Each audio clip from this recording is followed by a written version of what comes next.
Welcome to LifeBridge Online. Whenever it is that you're watching this, whatever you're doing, we are grateful once again that you are tuning in and allowing us to be part of your world. Thank you for letting us minister to you in this way. And to all the moms out there, happy Mother's Day to those of you who might be listening. And to my mom, who hopefully she's going to listen to this, happy Mother's Day to you too. You are the best mother I've ever had, hands down. And I'm grateful for you, and I love you, Mom. If you are listening to this post-Mother's Day, then we pray that you were honored and that you felt love on your day of celebration. You know, moms, and they make the world go around. I just today, we have a senior, and it's the end of the school year. There's so much going on, and she took off work today to do some things, and senior pictures and flyers and graduation announcements. And man, that statement was no more true in my life than it was today. Moms make the world go around. And one of the truths of life is that as kids, as children, we never understand the sacrifice and the love that parents make for their children. In the moment that the sacrifice is being made as a youth, man, we just don't understand. We don't get it because we don't see the big picture of what is really taking place. That's the sentiment, if you will. That's the setting of what happens in Jesus's first recorded teaching. Jesus is saying some things that his audience simply does not understand in the moment that the words are rolling off of his lips. They don't get it. If you go to the Sermon on the Mount in Matthew, he dedicates 9 verses to living a happy, fortunate, fulfilled life. This is unlike anything that the audience has ever heard. We call them or refer to them as the Beatitudes. Then Jesus dedicates 7 sentences to you with your happy life being a light that attracts others. He's like, if you're going to live this happy life, if you're going to have these Beatitudes, he talks about our life being salt and light to other people. But after that, his tone, if we can read into that, it seems to change.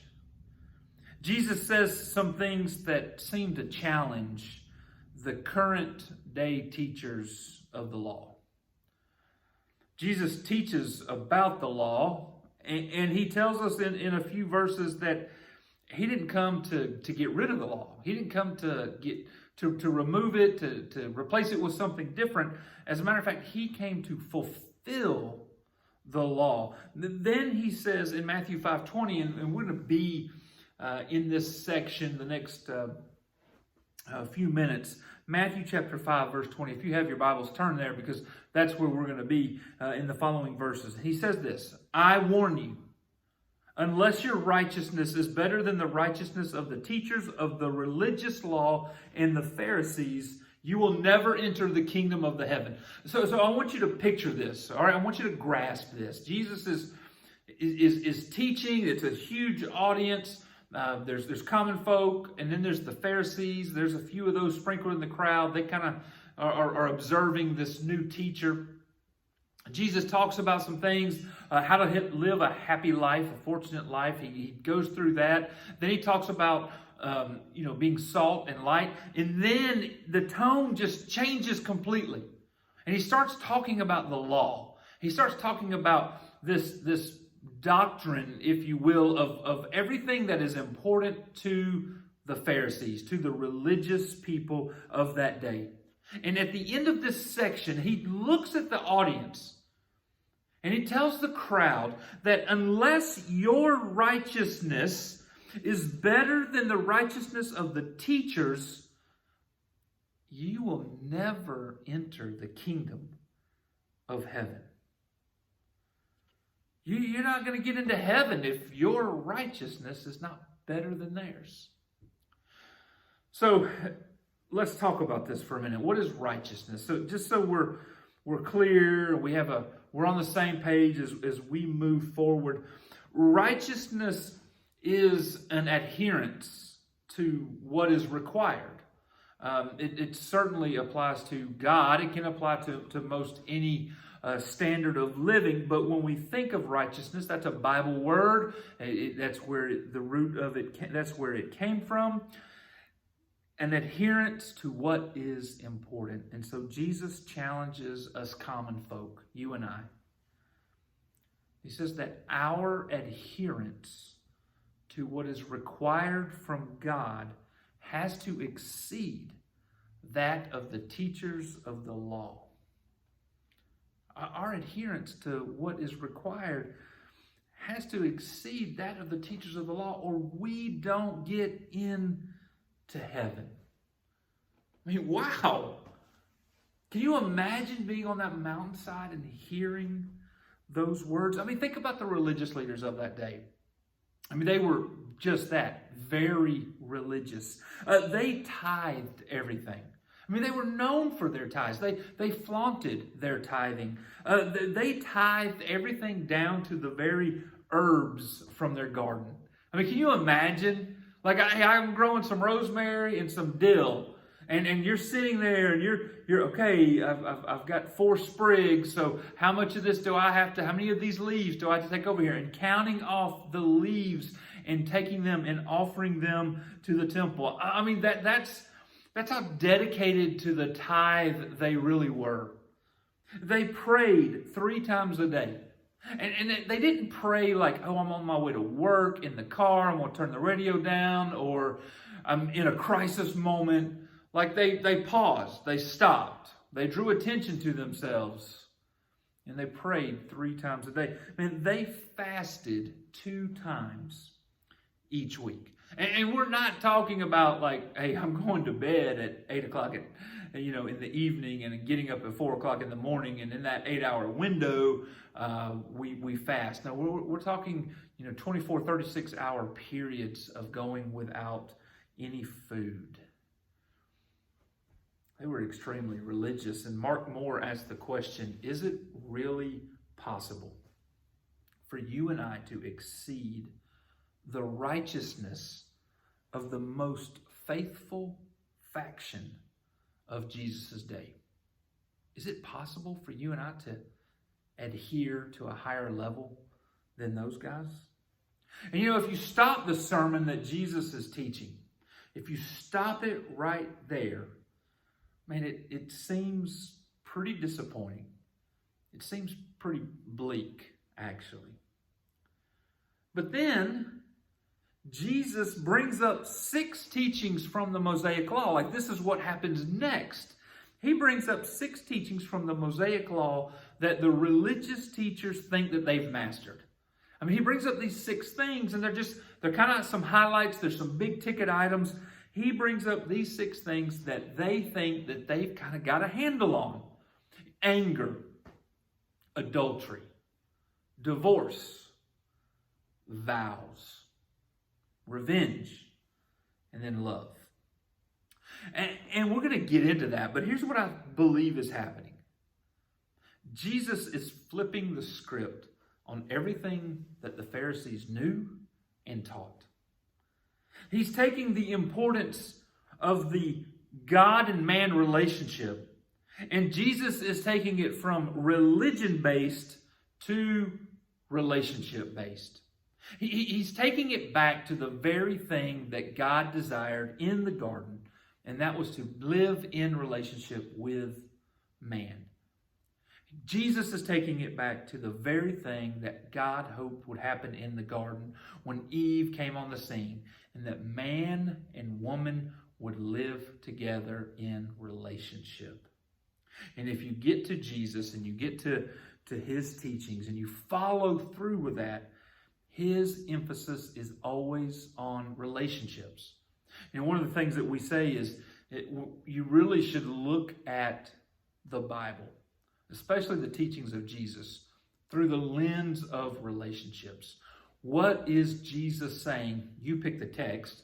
What is Jesus saying here about relationships. He talks about relationships with God, right? Like that's a major emphasis.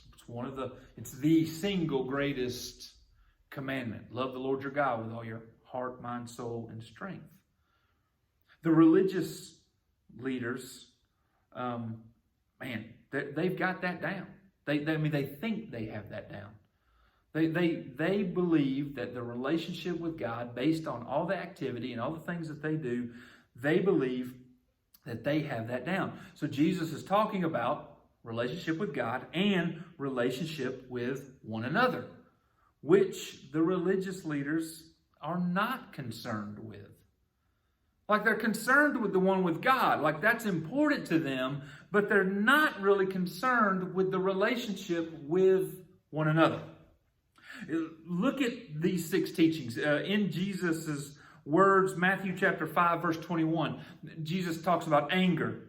And he says that you have heard that our ancestors were told, you must not murder. If you commit murder, you are subject to judgment. And so as we look through these, this is how we want to do this. We want to look through this through the lens of relationship. What is Jesus saying about relationships?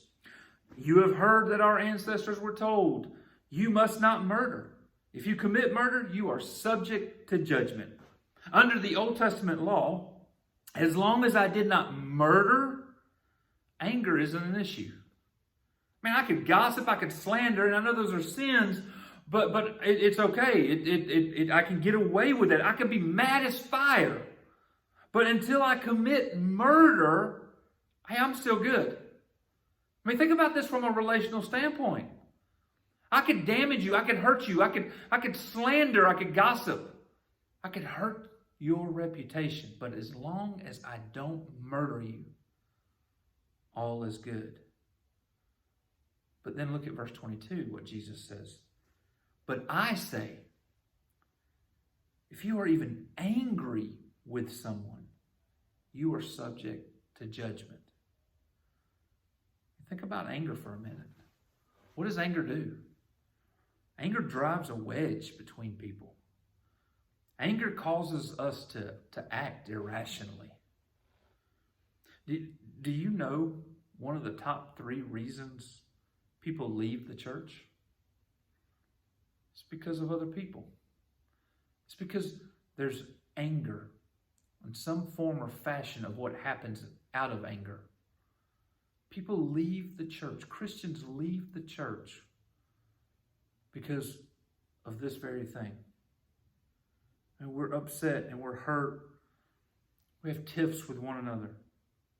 You're not loving your neighbor as Jesus loves you when you get angry. So you can see Jesus is focusing on relationship. It's not just about murder. It's about what drives murder. So don't even get angry. Learn to control that. Because when you get angry, you cannot love other people as I have loved you. Then he moves on to adultery. Look at what he says in verse 27. You have heard the commandment that says you must not commit adultery. Well, every single one of us knows, who understands adultery. Adultery hurts relationships. Adultery will drive a wedge in relationships. It has a ripple effect that goes down and can have a generational effect. But Jesus says in verse 28, anyone who even looks at a woman with lust has already committed adultery with her in his heart. Men, does that one step on any toes? Hey, I didn't sleep with her, the Pharisees would say. It's no big deal. All I did was gaze upon her. But Jesus comes along and he says that, we kind of devalue our wives. We devalue the women that we lust over and we gaze upon. Lust kills marriages. And it's also where the final act of adultery begins. The religious leaders say, it's no big deal. We didn't commit adultery. We didn't cross the line. But Jesus comes along and says, you know what? There's really not even a line there. Don't even look upon a woman with lustful eyes. Then he flows right into divorce. Verse 31, you have heard the law that says a man can divorce his wife by merely giving her a written notice of divorce.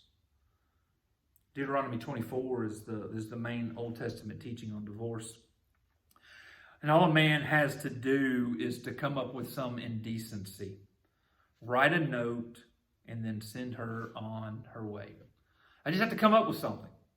I just have to come up with some reason that divorce is worthy, whether it happened or not. And then I write the note and we send it on. We announce it to the village elders, to the family that's in, that the wife came from. And we send her on her way. And that's the divorce process. But Jesus says, I say that a man who divorces his wife, unless she has been unfaithful, causes her to commit adultery.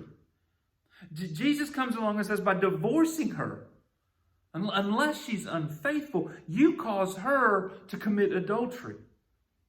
The religious experts, or just men, they didn't care a thing about the women they would divorce, putting them in this situation where their purity and their reputation would be ruined. They didn't care a thing about it. For whatever reason, I want out of this marriage. I will write the note. I will come up with the reason, and I will kick you out to the curb. You would have to be taken care of by your family. You would be a burden. I would be shunning my responsibility to take care of you, to provide for you, to do all those things. I would then be ruining your reputation and your purity by sending you out to be taken care of, to be taken advantage of by someone else. And here's the thing, church, as we get into all of these.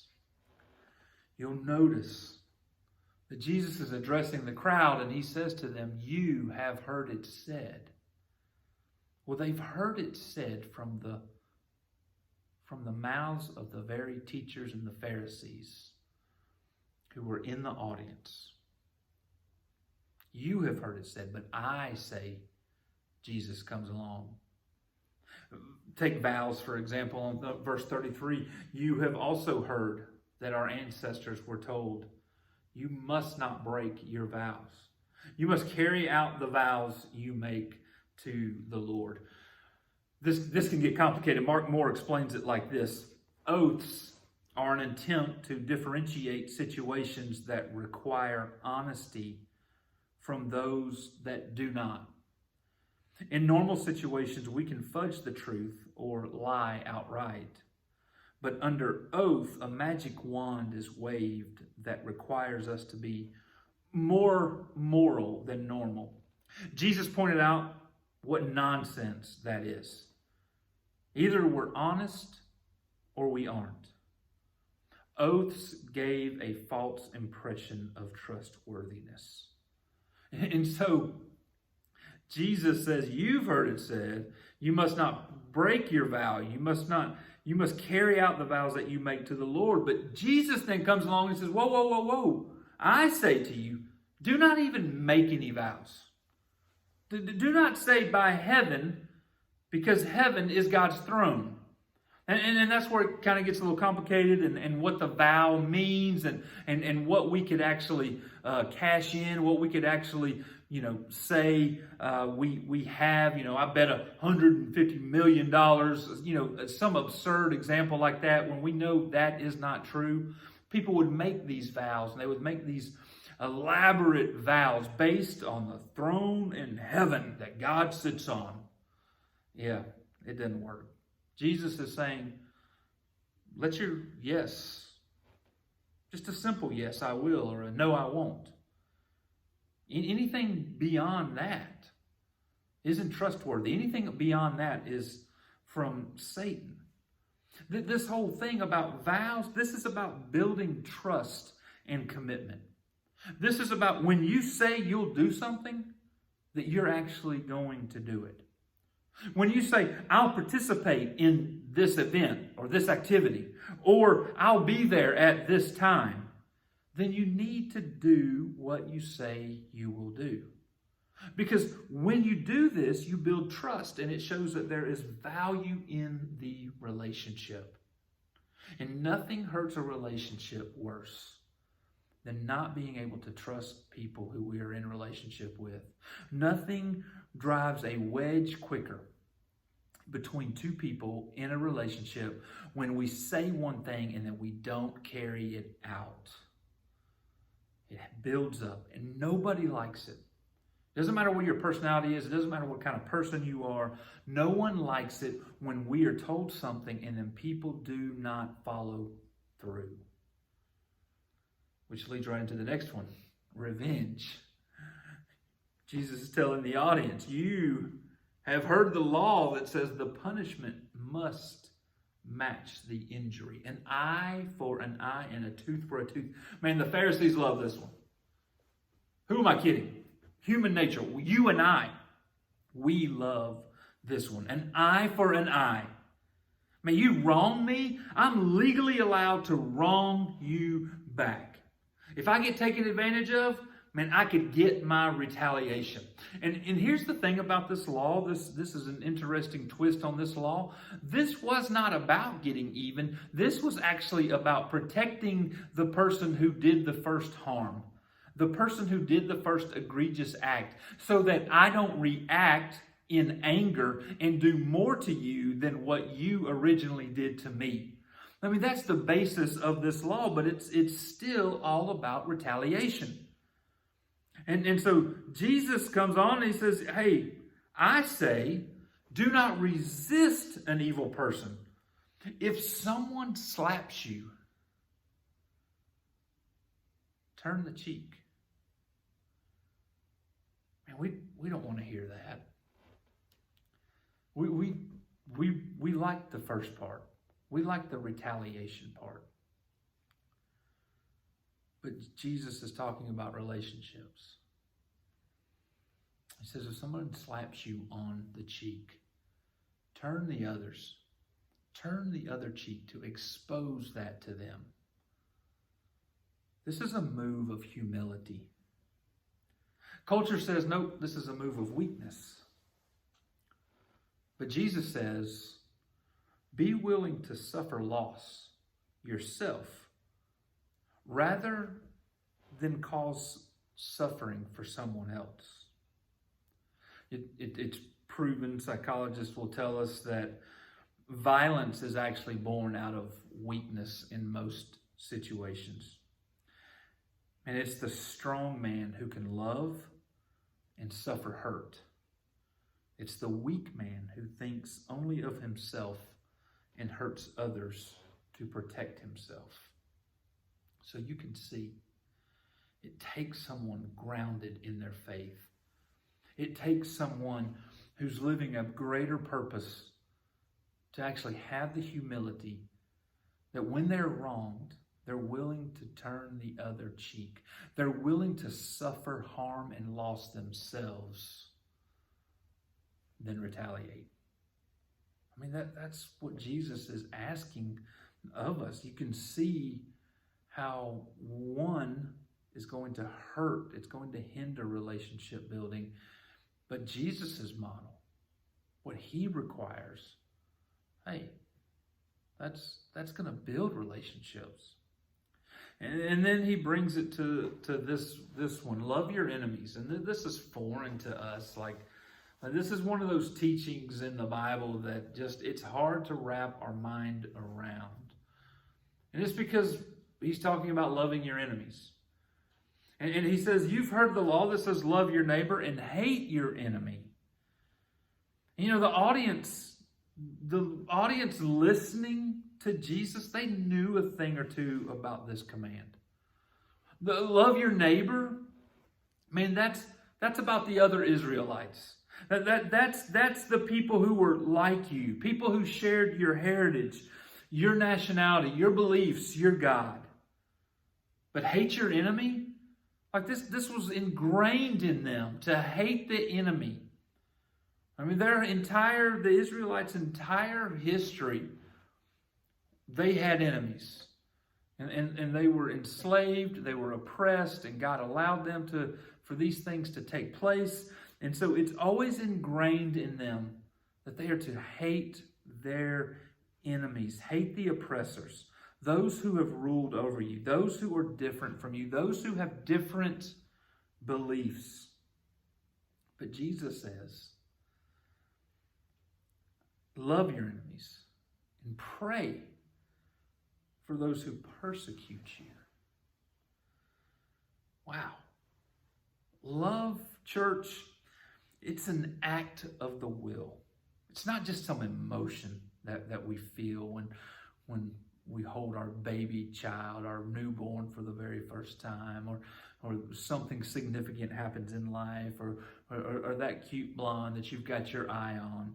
Love is an act of the will. Love is a choice that we get to make every single day. We get to choose who we are going to love. And Jesus says to his audience, love your enemies and pray for those who persecute you. But then this is interesting, and this is a point of emphasis that I think that all of us need to pause and reflect on. In verse 46, he's expounding upon what he just said. He says, if you love only those who love you, what reward is there for that? Even corrupt tax collectors do that much. If you are kind only to your friends, how are you different from anyone else? Even pagans do that. You see, what he's saying, that if we only love the lovable, if we only love those who love us back, there's really no reward in that. Our love, especially our love for enemies, praying for those who persecute us, our love can win people over. And so Jesus gave several reasons for this admonition. One, this love is a mark of maturity. It's proving that we are sons of the Father and not just little children. And Jesus goes on to tell us that in the next couple of verses. And so when we're able to love our enemies, when we're able to love those who persecute us, those who harm us, this is a mark of maturity. This is a mark of spiritual growth taking place in our lives. Hey, the second thing, it's godlike. Being able to love those who persecute you, and that is very much like the Father. I mean, he has enemies every single day all around the world. People that absolutely hate people who believe in him, people who hate God, hate the existence of God. You know that there is a movement in our country and around the world to even remove all forms of God, the word God, and not even bring it up anywhere. And God's like, I still love these people. And so when we're able to love our enemies, it shows maturity. It shows that we are becoming like him. And you can see what this does to relationships. We're not going to win every one of our enemies. We're not going to win every single person who persecutes us, every person that comes against us because of him. We may not win them over. But we, in doing so, become more like him.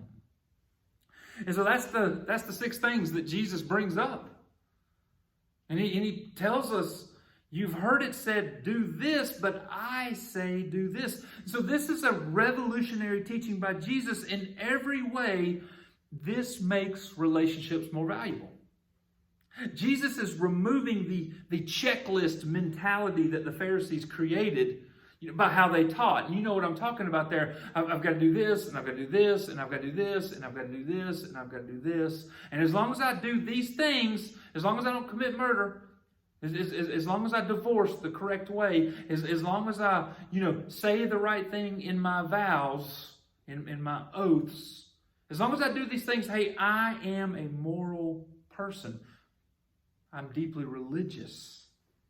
But our faith isn't about a religion.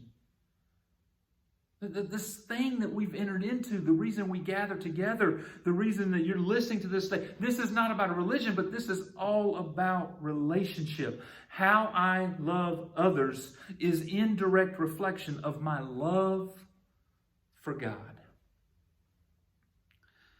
And then this part of this next transition, this section of the sermon, it's wrapped up with this verse 48. And Jesus tells the audience, this is crazy, but be perfect as your Father in heaven is perfect. So he begins this section by saying, hey, unless your righteousness is that of the Pharisees, of the religious leaders, you're not even going to get into heaven. And then he wraps it up, hey, but be perfect even as your Father in heaven is perfect. Please don't miss what Jesus is saying here. We don't want you. He doesn't want you to go strive for perfection. No, that brings it right back down to the checklist mentality that the Pharisees kept. This is not a call to moral perfection, church.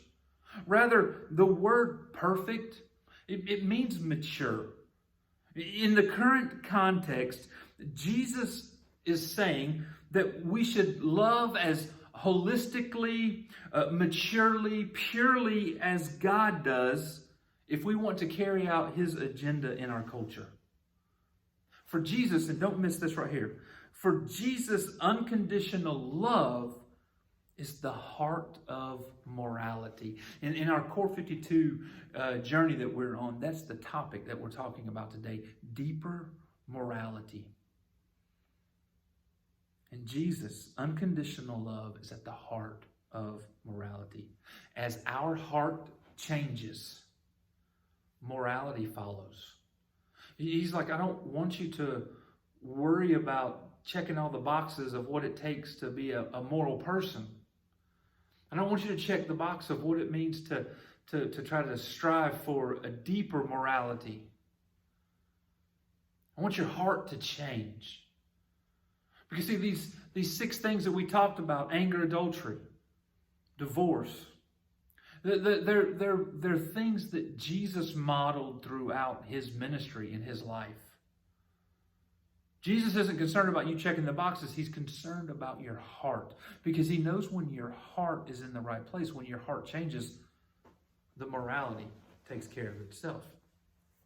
So what does it take for the heart to change? Well, 2 quick things. I'm almost done. There's 2 quick things I want to share with you. Let you ponder these. I think these 2 things are really important for us when it comes to the heart. In Jesus' beginning of his ministry, he calls some disciples. He calls these men. And this is really where his ministry is beginning. And he says to these fishermen, come and follow me, and I will make you fishers of men.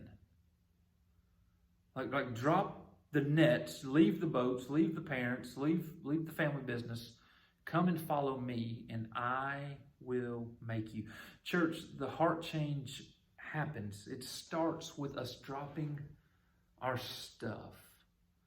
And I don't think that Jesus is asking every single one of us to walk away from our jobs right now. Like I don't think that's it. But dropping our stuff, dropping the stuff that gets in the way. And this is a daily, it's an ongoing thing. As we drop our stuff faithfully, routinely, he will make us. I mean, that's what he says. Come and follow me, and I will make you. Jesus is the one who is going to transform us. So my part, my part is to drop my stuff and follow Jesus. And I'm not going to get it right. I'm going to mess up. I'm going to sin. I'm going to revert back to old ways. I'm going to struggle. But he's asking us to drop our stuff again and come follow one more time. And as we do this faithfully, his part is to make us. He will transform us. How's that happen? Well, it happens. Our hearts are changed when our thinking is changed. Yeah, isn't that crazy to think about? Like the emotional center of who we are, our hearts, is impacted by our mind, our thinking, our ability to reason. You know, Romans 12 tells us that, man, we are transformed by the renewing of our mind. Heart change. We are transformed as how we think, and the process of how we think is changed. Heart change happens through the renewal of our mind. What am I taking into my mind? What am I allowing? Is it CNN? Is it Fox News? Is it ESPN? Is it primetime television? Is it smutty, off-color stuff that is on the internet? I mean, whatever it is, what is it that I'm allowing into my mind? Heart change happens through the renewal of the mind. And so back to the first question we asked. Is it really possible to exceed the righteousness of the most faithful faction of Jesus' day? Well, church, I hope you're willing to surrender your life, to drop your stuff, and allow Jesus to change your heart. Till next week.